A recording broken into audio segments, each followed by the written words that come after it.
Magsisimula tayo ngayon ng isang conspiracy na alam kong ikagigimbal na naman ninyo. Maraming bagay ang mahirap ipaliwanag sa simula. Lalo na kung hindi natin tutuntunin ang pinakaugat ng kasaysayan ito. Sa ating panahon, may mga umuusbong na terorismo na nagbibigay ng malaking tanong. Ba't nariyan sila? Anong layunin nila? Sa Pilipinas, ang pinakasikat na teroristang grupo ay Abu Sayyaf. Sa mababaw na pananaw, sila ay bandido na nagdinegosyo ng kidnap for ransom para sa hanap buhay. Pero sa malalim na pananaw, hindi ito ang kanilang tunay na misyon. Kailangan natin magbalik tanaw upang ang lahat ng tanong ay masagot ng malinaw. Ang 800 million ng mga kapatid nating Muslim sa buong mundo ay sumusunod sa banal nilang Quran mula pa ng 7th century. Para sa lahat ng Islamic leaders, ang Quran ay eternal and should not be changed under any circumstance. Ganyan kasagrado ang kanilang pananampalataya. Pero noong 1991, maraming Muslim fundamentalists ang naalarma dahil sa biglang pagbabago sa ilang nilalaman ng kanilang banal na Quran. Nagkaroon ng translation at ito ay kagagawa ng isang Hudyo na ang pangalan ay si Andrei Churokhe. Ang taong ito ay dating mayor ng Jerusalem. Kumalat sa media ang naging translation niya dahil ito ay pinakalat talaga ng kanilang sponsor. At sino naman ang sponsor na ito? Ang Secret Society. Kabilang dito ang Robert Laffont Publishing House sa Paris, France na naging tagapaglimbag at nagpakalat ng mga pagbabago sa libro. Si Churokhe ang nag-alis ng lahat ng nakasaad sa Quran na kontra sa mga Hudyo. Kaya nagalit ang Islamic leaders dahil naiba raw ang kahulugan ng kanilang banal na aklat. Ang iba ay nag-akusa na kasabwat ng Israel ang hari ng Saudi Arabia na si King Fahd at ang anak nito na si Prince Bandar. Si Bandar ang Saudi envoy sa Amerika ng panahong baguhin ang nilalaman ng Quran.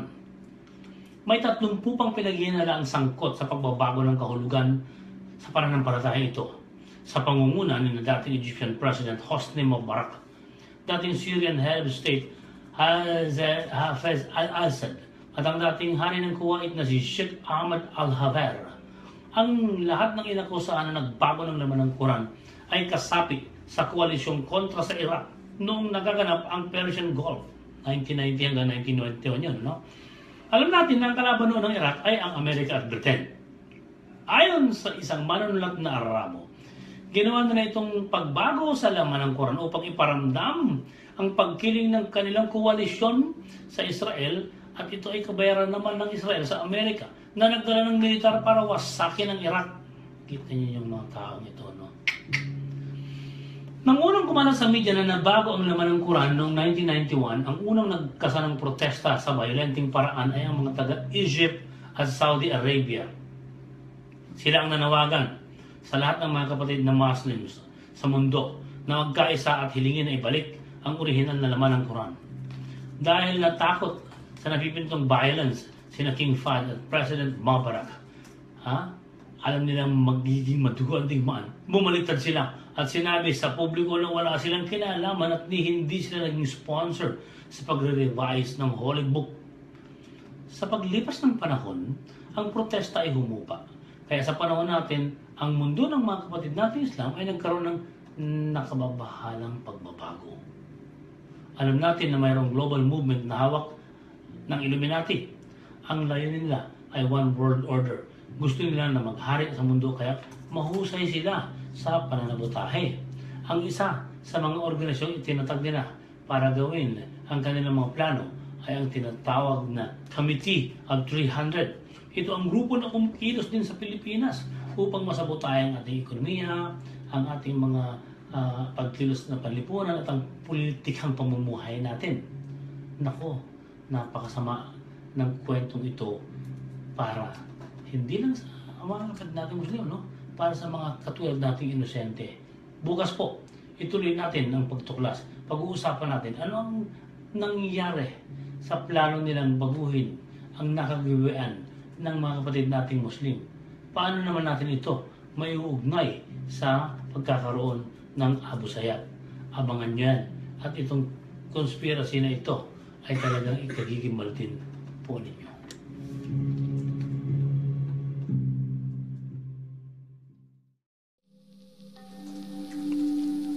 May nag-message po sa amin, At ang sabi niya ganito, pagklaro lang po hinggil sa topic ninyo sa pagbabago sa nilalaman ng Quran. Ang translation lang po ang binalak niya ng baguhin sa Quran, pero ang Quran na original na kalagayan sa wikang Arabic ay hindi kailanman mababago dahil milyong-milyong Muslim ang nagsasaulo nito at isang letra lang ang alisin o idagdag. Tiyak na malalaman ito ng mga nakakasaulo ng Quran. At bukod pa, rito ang Diyos mismo ang nangako na pangangalagaan niya ito sa pagbabago. Sa banal na Quran, ang ala ay nagsabi, katotohanan, ipinadala namin ang kapahayagan at katiyakang pangangalagaan namin ito. Salamat po sa pagpapaalala nyo kung sino man po kayo. At ito nga ang aming binanggit kagabi, may translation na pinasimulan at ito ay kagagawa ng isang Hudyo. Kahapon nga, pinag-usapan natin ang translation na ito sa Quran at marami ang nagalit na Muslim fundamentalist dahil bawal sa kanila na baguhin ang nilalaman ng kanilang banal na aklat. Ang may kagagawa nito ay isang leader noong 1991 sa Muslim communities. Kasabot nila ang Israel at ang nag-sponsor ng nag-publish ng mga bagong Quran ay ang Secret Society na nasa ilalim ng Illuminati. Ito ang Committee of 300. Nagsabwatan sina dating Egyptian President Hosni Mubarak, dating Syrian Head of State Hafez al-Assad at ang dating hari ng Kuwait na si Sheikh Ahmad al-Haber. Ang sabwatang ito ay naglalayong magkaroon ng pagbabago sa pananaw ng mga batang Muslim. Ang totoo, ang unti-unting pagbabago sa pananaw ng mga batang Muslim ay ino-operate na ng Illuminati noong pang panahon ng Shah of Iran, 1979. Inilagay si Ayatollah Khomeini sa kapangyarihan ng mga Muslim fundamentalist pero hindi naman pala talaga sumunod si Khomeini sa buong pananampalatayang ipinag-utos ng Quran. Nagkaroon sila ng lihim na layunin na ibahin ang pananaw ng susunod na henerasyon ng kanilang mga kapatid sa pananampalataya. Ito ang mind control na nais ng Illuminati para sa one world syncretic religion na ang isa sa nagsagawa ay Committee of 300. Bakit bumagsak ang monarkiya ng Iran at paano nabago ang pananaw ng mga Muslim sa kamatayan ni Ayatollah Khomeini? Isinulat ni Deirdre Manifold sa kanyang libro na Fatima and the Great Conspiracy na ang pagmamanipula nito ay may kinalaman sa issue ng langis. Mayroong isang panayam sa telebisyon ng Shah of Iran nung nabubuhay pa siya at direkta niyang itinuro ang tinawag niyang insiders na siyang gustong magdikta sa presyo ng langis at ginawa ng paraang magkulang sa supply ng langis ang Iran ng panahong yon. Ang intelligence operations expert na si Dr. John Coleman ay may paliwanag din at meron siyang ebidensya na inilabas. Ang secret society raw talaga ang may pakana. Mayroon daw talagang illegal drug trade sa Iran at ang Shah of Iran ay naasar na noon sa Britain. Yung Britain kasi siya rin ang may kagagawa ng illegal drug trade. Pinahinto ng Shah of Iran ang pagpupuslit ng opium mula sa Iran palabas ng Britain. Nagalit ang mga Briton at nakipagsabuatan sa Amerika. Amerika na ang sinabihan nilang bahalang gumanti sa Iran. Si Ayatollah Khomeini ay inilagay sa kapangyarihan ng Committee of 300 at sa kanilang panahon tumaas ang produksyon ng opium. Noong 1984, ang Iran ay nagpuproduce na ng opium na 650 metric tons kada taon. At para siguraduhin hindi na muling masasabotay ang produksyon ng opium sa Iran, nakipagsabuatan ng Committee of 300 sa US Central Intelligence Agency o CIA at sa M16 ng Britain.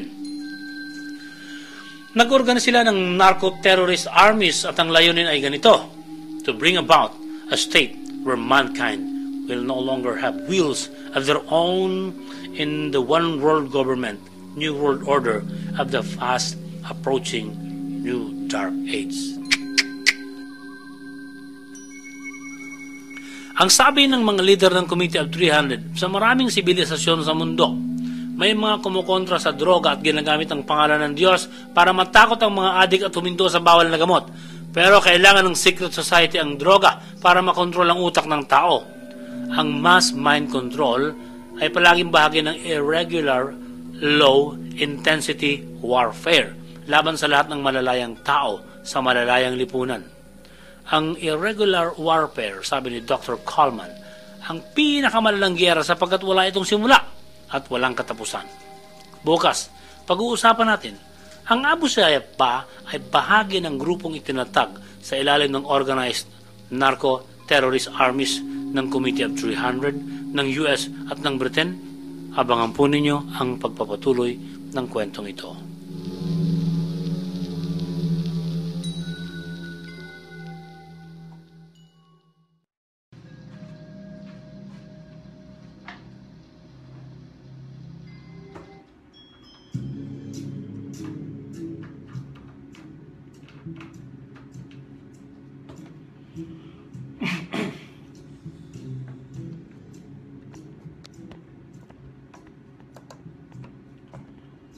Ituloy natin ang pagtalakay natin sa sinimulan nating kabanata tungkol sa Abu Sayyaf.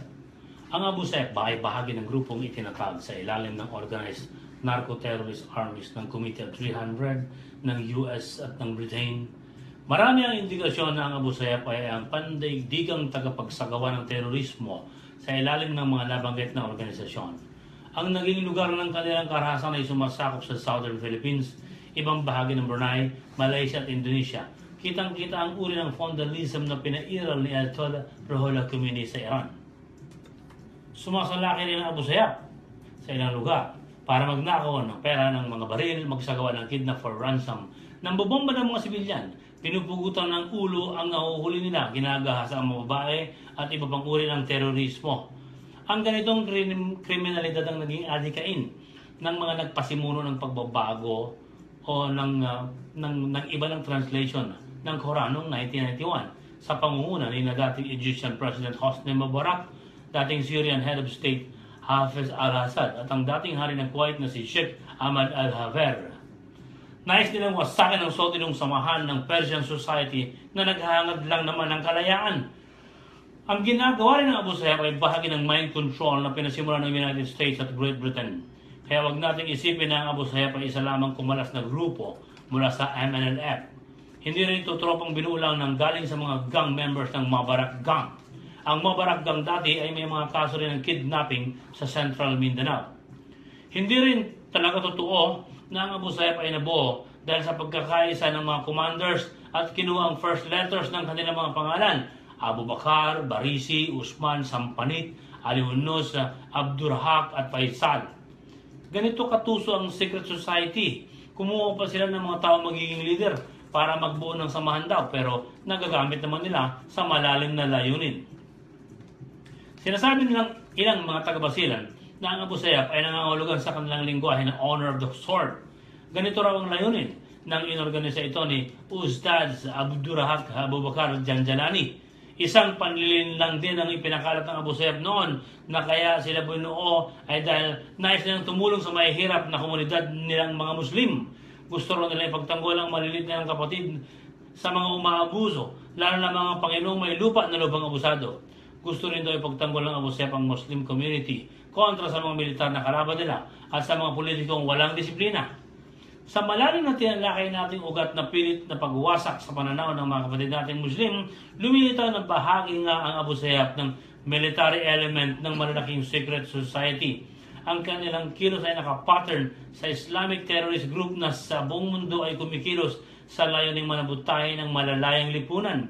Ang mga halimbawa na ginagawa ng mga teroristang binuo ng Committee of 300 ay ang pagbomba sa truck ng US Marine Detachment sa Beirut at ang pagbomba sa New York City Trade Center building. Kung ang layunin ni Janjalani ay maging Robin Hood para sa mga kapatid niyang Muslim, bakit ang operasyon ng Abu Sayyaf ay katulad sa operasyon ni Osama Bin Laden daw? Pero hindi naman totoo si Bin Laden na may operasyon noon, kundi natalakay natin sa unahan. Amerika pa rin sa pangunguna ng CIA. Ang mga kumikilos noon o posibleng hanggang ngayon na mga tauhan ni Osama ay mga dating CIA Afghanistan warriors. Pero dahil hindi na sila masaya sa paggagamit sa kanilang Amerika, bumaliktad sila at nagsimula maging terorista. Ganito ang kwento ni Ramzi Yousaf, ang teroristang nag-imbento ng bomba na nagpasabog sa Twin Towers sa New York. Alam niyo ba na sa Pilipinas siya nagsimulang mag-operate bago nangyari ang 9/11 attack? Si Yousaf ay isa ring CIA-trained warrior na wala ng gana kaya bumaliktad sa Amerika. Sa mga susunod na pagkakataon, ikikwento namin ng buong buo ang nalalaman namin kung paano siya nag-operate sa Pilipinas at kung paanong nangyari ang pagsabog noong September 11, 2011 sa New York. Balikan muna natin ang paksa tungkol sa Abu Sayyaf mamaya. Tutuloy pa natin ito. Yan lamang po kayo at marami pa kayong malalaman at ikagigimbal na matutuklasan.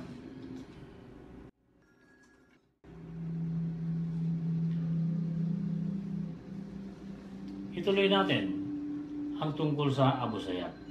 Ang sabi ni Hussein Al-Nadim, isang Middle East correspondent ng mabasahing Executive Intelligence Review, usually when a destabilization operation is carried out against a third world country, some British-based fanatic group claims responsibility for the operation. The ugly picture of the leader of this group, or that group, is put on the front pages of almost every newspaper in the country, and the British mass media usually label the man as a religious fanatic who fight against Christians and secular governments. Lumilitaw sa kanyang pananaw na ang mga Muslim at Kristiyano ay pinag-aaway-aaway talaga ng secret societies. Malaki ang dapat tingnan sa mga nasulat ni Al-Nadim para ma-determine kung ano ba talaga ang Abu Sayyaf. Ang sinabi niya noong December 1998 daw, binobomba ng US at British forces ang Iraq. Kasabay noon, may mga London-based terrorist group na nagpaplano ng mga isabotahe at guluhin ang Republic of Yemen. Ang grupong ito ay mga miyembro ng samaang Ansar al-Sharia at ang direktor nito ay nasa London na si Mustafa Kamei alias Abu Hamza al-Masri. Ang taong ito ay British citizen at dating CIA Afghazi Mojahid. Nagtitraining siya ng mga batang terorista sa North London at ang nakamatsyag sa kanyang aktibidad ay ang British Domestic Intelligence na M15. Inaresto noong December 23, 1998 si Mustafa Kamei sa Yemen dahil sa planong pagsagawa ng terorismo sa nabanggit na lugar. Ang kontak nila ay ang Islamic Army na si Avin Azin. Nang panahon yun, si Azin ay may kinidnap ng mga 16 British at Australian tourists. December 29 ng taong yon, ang mga security forces ng Yemen ay nagsagawa ng rescue operations.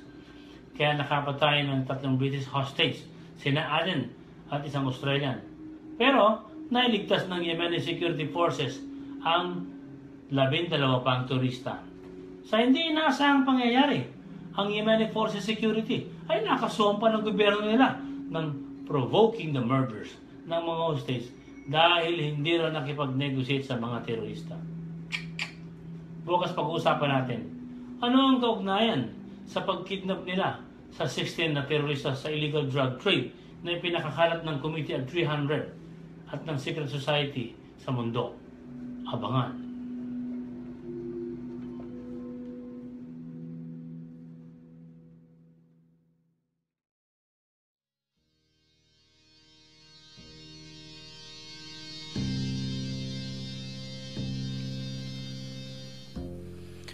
Ang ika-4 na kabanata sa tinatalakay nating Abu Sayyaf, itutuloy ngayon ni Dea. Ang Abu Sayyaf, o ang tanong ang Abu Sayyaf ba ay bahagi ng grupong itinatag sa ilalim ng organized narco-terrorist armies ng Committee of 300, ng US at ng Britain? Ano ang kaugnayan sa pagkidnap nila sa 16 na turista noong December 1998 sa illegal drug trade na ipinapakalat ng Committee of 300 sa mundo? Ang kumidnap sa 16 na turista na kinabibilangan ng Australian at British ay ang Abin Islamic Army at ang terorismong ginawa noon ng Ansar al-Sharia Group sa Yemen ay bahagi ng coordinated operation sa utos ng London. Dahil nahuli nga si Mustafa Kamei na miyembro ng Ansar al-Sharia Group, inamin niya sa isang interview na ang tunay na layunin ng London ay patalsikin ang rehimen sa Sana'a, Yemen para magtatag ng Islamic State. Pero ito ang uri ng Islamic State na ang nais ng London ay liberal ang mga Muslim para maging libre lang ang tulakan ng droga. Ang tanong, bakit isa ang Yemen sa sinasabotahin nila at pinapasukan nga ng illegal na droga? Ang Yemen kasi ang isa sa unang nagpahayag ng pagtutol sa Anglo-American bombing at talagang kumakampi ang Yemen sa Iraq sa panahon ng Persian Gulf War. Kaya sa paningin nga ng Britain at ng Amerika, black sheep ang Yemen sa Middle East. Ang sabi pa ni Al-Nadim sa kanyang mga panulat sa Executive Intelligence Review, ang hangad ng United States at ng Britain para sa Yemen ay to turn the country into a lawless, non-sovereign field of proxy war between London-backed terrorist groups, anti-Saudi Islamists such as Osama bin Laden, separatists from the former government of southern Yemen lurking in neighboring states of the Persian Gulf, Saudi-backed tribal forces, and all against the government in Sana'a, Yemen. Malinaw dito ang divide and tactic rule na ginawa nila sa Yemen. Ano naman ang kinalalaman ngayon ng Abu Sayyaf sa mga grupong ito na terorista? Ang mga elemento ng Abu Sayyaf ay nangingidnap naman ng mga turistang mula sa Europa. Sa mga isla ng Malaysia dinudukot sila at dinadala sa Mindanao. Ang malinaw na pangyayari dito sa Yemen, ang kidnapping ng Abu Sayyaf sa Malaysia at pagdala ng mga kidnapped victims sa Pilipinas ay uri ng teroristang pagkilos na iniuutos ng London para sa destabilization ng ilang bansa. Kagaya ng nabanggit sa unahan, ang ultimong adhikain nila ay ang magtatag ng one world government para ang planetang Earth nga ay maging higanteng concentration camp ng mga bilanggong alipin na nilalaso ng utak sa pamamagitan ng droga. Ang Abu Sayyaf, kasamang ilang political groups sa Mindanao, ay itinuturing ng mga nakakaunawa na isang grupo ng mga tao na kabilang sa London Zoo of international terrorists. Pinayagan nila ang kanilang sarili na maging instrumento ng mga halimaw na secret society. Isang araw ay magigising tayo na hawak na ng Illuminati ang lahat ng likas yaman ng ating bansang Pilipinas dahil ang matatag na pagkakaisa ng Islam sa atin ay binabasag nila. Pagkatapos na tuluyang mawasak ang mga Muslim sa Mindanao, ang Malaysia naman daw ang susunod nilang wawasakin. Noong mga nakaraang dekada, si Mahathir bin Mohamad, ang Prime Minister ng Malaysia noon, ay nagsalita kontra sa mga panukala ng International Monetary Fund o IMF sa mga economic policies na nais nilang maipatupad nga sa Malaysia. Kaya nagalit ang secret society at talagang hinaharang nila ang pangarap ng Malay race na maibalik ang katahimikan sa rehiyon. Ang Indonesia ay napagtagumpayan ng secret society na mawasak, kaya magulo pa rin ngayon sa nabanggit na bansa. Samantalang ang Pilipinas ay hindi matapos-tapos ang paglaban ng Muslim separatist at communist subversive sa ating gobyerno. Dahil ginagamit sila ng secret society para sa irregular low-intensity warfare na programa upang mapigil ang asenso at manatiling alipin ang mga tao.